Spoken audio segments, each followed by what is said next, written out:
of the U.S. Attorney's Office for the Southern District of Georgia.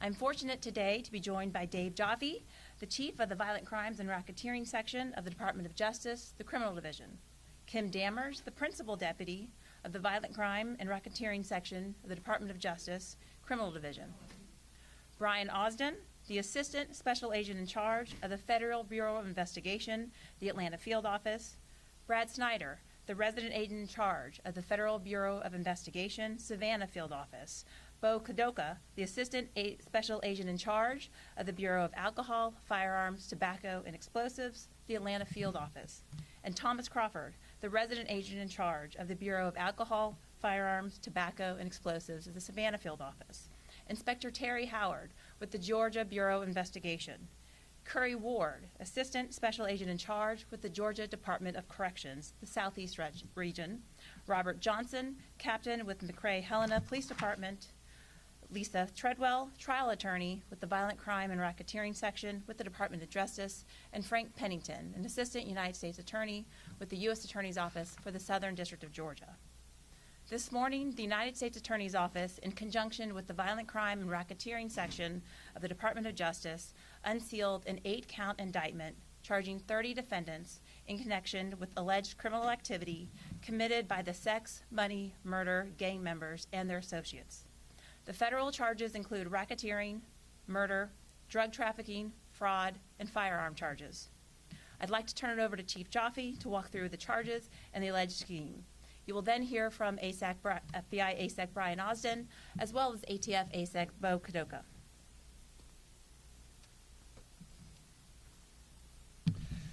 Thank you very much, Criminal Chief Groover, and thank you to Assistant Special Agent in Charge, Brian Osden of the FBI, Assistant Special Agent in Charge, Ben Kadoka of ATF, Inspector Terry Howard of the Georgia Bureau of Investigations, who are here with me today, as well as our other partners and law enforcement partners at the federal, state, and local level. Days like today are not possible without our law enforcement partners. It is National Police Week, and I wanted to start by thanking you, your agents and officers, for putting your lives on the line to protect our communities and pursue justice for crime victims. Good afternoon, everyone. My name is David Jaffe. I'm Chief of the Violent Crime and Racketeering Section of the Criminal Division at the Department of Justice.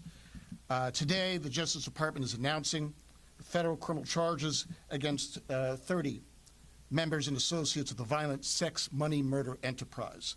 Sex, money, murder is a street gang. It's an affiliate or set of the National Bloods gang.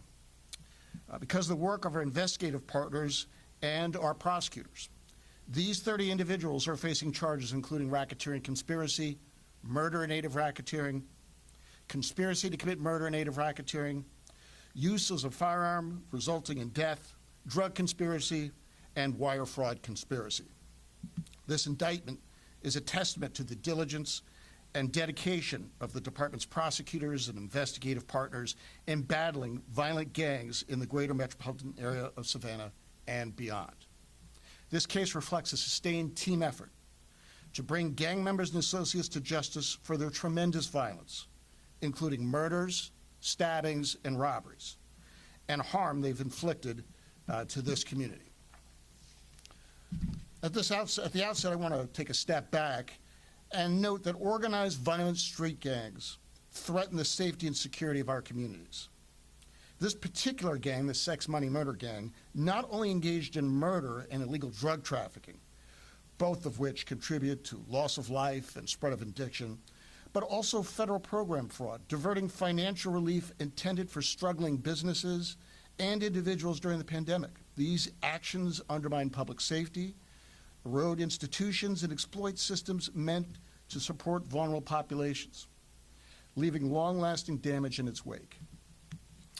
As alleged in the indictment, the sex, money, murder enterprise enriched its leaders, members, and associates through drug trafficking, wire fraud, and bank fraud, and by smuggling narcotics and contraband and cell phones into prisons and jails. The sex, money, murder gang also preserved and protected its power, reputation, territory, operations, and money of the gang through the use of threats, intimidation, and violence, including murders and stabbings and robberies. The Sex Money Murder Gang also kept its victims and witnesses to the gang's activities in fear through threats of violence and actual violence. And the Sex Money Murder Gang provided financial aid and assistance to incarcerated gang members and associates by posting pretrial detention bonds and funding jail commissary accounts. As alleged in the indictment, the defendants charged today committed heinous acts of violence and other serious crimes in support of and in connection with the Sex Money Murder Gang. This included the execution-style murder of a young man on a school bus, getting off the school bus, returning from school in his school uniform, where the gang intercepted him as he got off the bus, took him to a secluded area, and shot him in the head and executed him. It includes a plot to murder certain incarcerated fellow gang members for perceived violations of gang rules, which resulted in a near-fatal stabbing. It involved gunpoint robberies, the distribution of deadly drugs, including methamphetamine, cocaine, and heroin throughout the Savannah metropolitan area. And it included sophisticated fraud schemes that targeted federal COVID-19 relief programs, resulting in an intended loss of over $850,000. My thanks goes to the prosecutors from the Criminal Division's Violent Crime and Racketeering Section and the fantastic prosecutors at the U.S. Attorney's Office for the Southern District of Georgia, as well as the investigators from the FBI, the ATF, the Department of Labor, Georgia Bureau of Investigations, Georgia Department of Corrections, and all of our state and local partners who relentlessly pursued this case. Today's announcement is an important achievement in securing the safety of hardworking communities in Georgia. Now you'll hear from Brian Osden, the Assistant Supervising Agent in charge of the FBI. Thank you, sir. Good afternoon, everyone. Again, my name is Brian Osden, and I am the Assistant Special Agent in charge of the Atlanta Division. Today is a great day for coastal Georgia and, in fact, the entire southeast region of the country. This operation focused on the Sex Money Murder Street Gang, which, as you just heard, was an offshoot of the Bloods that for many years has terrorized our state with violence, drugs, and other criminal activity. 18 dangerous people are now behind bars, and another 10 who are already incarcerated will be held responsible for crimes thanks to this operation. All of these people are members or are alleged to be members or associates of the Sex Money Murder Gang. FBI Director Kash Patel has given our workforce a clear directive: crush violent crime, and today is a big step in that direction.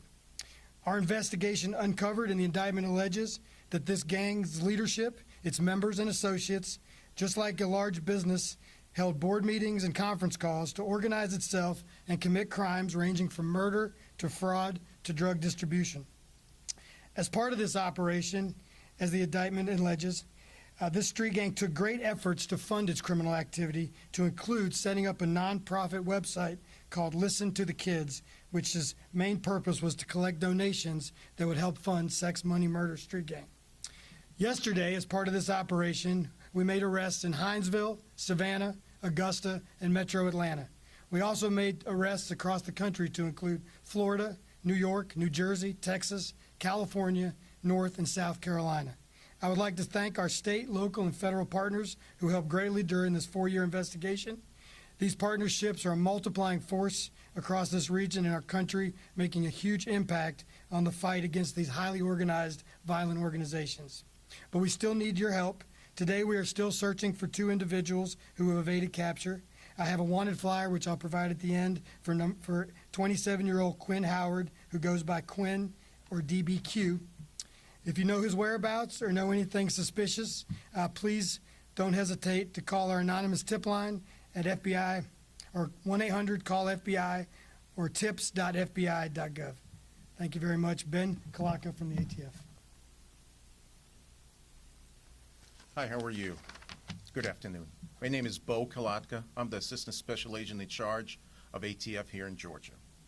First off, I want to thank all members of law enforcement who worked in this investigation for their unwavering dedication and work ethic. Today is a strong reminder that law enforcement agencies at every level local, state, and federal, are united in our commitment to safeguarding the public. This operation is a direct response to the rising violence and criminal coordination driven by this gang. These criminals preyed on our communities with reckless disregard for human life, engaging in murder, drug trafficking, financial fraud, and violence within and outside the walls of prisons. This case reflects years of collaboration and relentless effort by law enforcement. We are proud of the progress that we have made. As a result of disrupting gangs, removing violent offenders from our communities, denying firearms to prohibited individuals, and seizing unlawful firearms like machine gun conversion devices, we sent a clear message to the citizens of Georgia. Your safety is our top priority. We are here, united to make our communities safe. Thank you.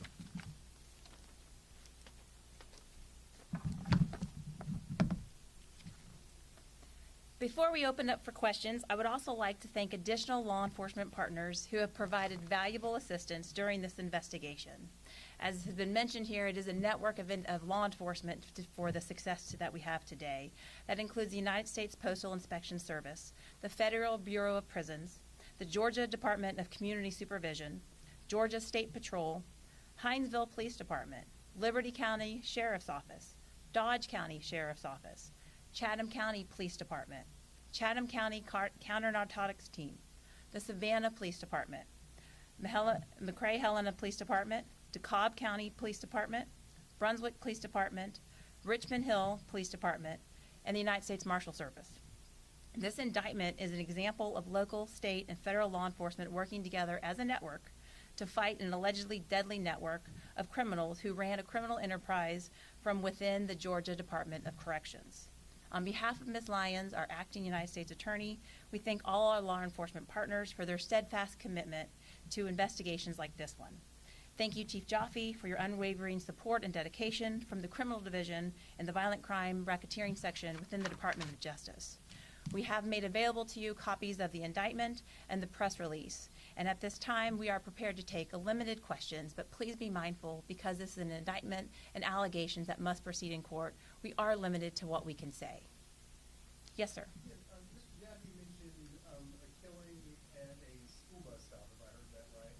Are there other killings that are with murder charges resulted in this indictment, or is just that one? And can you tell us more about that one? Where it happened, who the victim was? So I can't say, if you look in the indictment, that is the only specific murder that's alleged in the indictment at present. And I can't really give you any more details than what's in the indictment at this time. Sorry. Mr. Jaffe, what does an indictment like this do to a group like Sex Money Murder? Are they allowed to keep going? Can they keep going? And 30 people now behind bars. What does this do to the gang? Well, again, I don't want to go too far off the indictment, but this, if you look at the indictment, it charges 30 people for a comprehensive list of crimes and activities they engaged in on behalf and in furtherance of the gang. So it's, we expect it'll make an impact.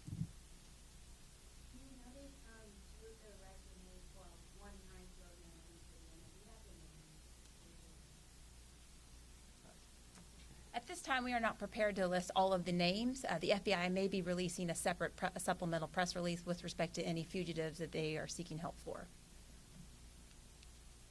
Any other questions? Yes, sir.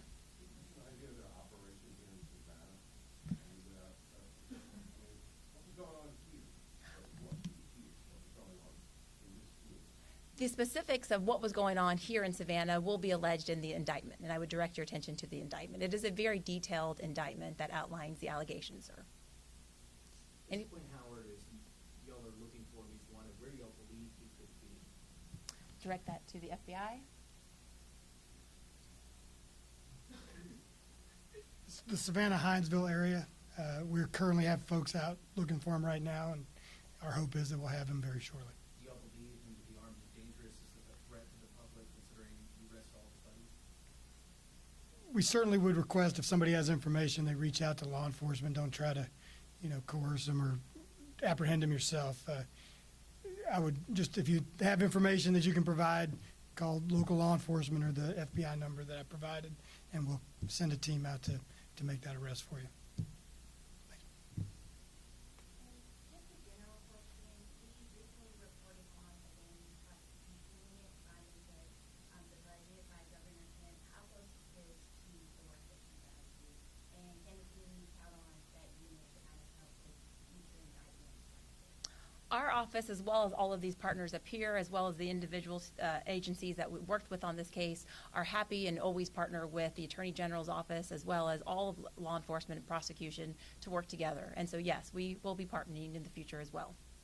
Should the public anticipate more indictments like this? I cannot comment on any future pending indictments or possibilities of that at this time. Any additional questions? Thank you again for coming. We appreciate it. Have a nice day.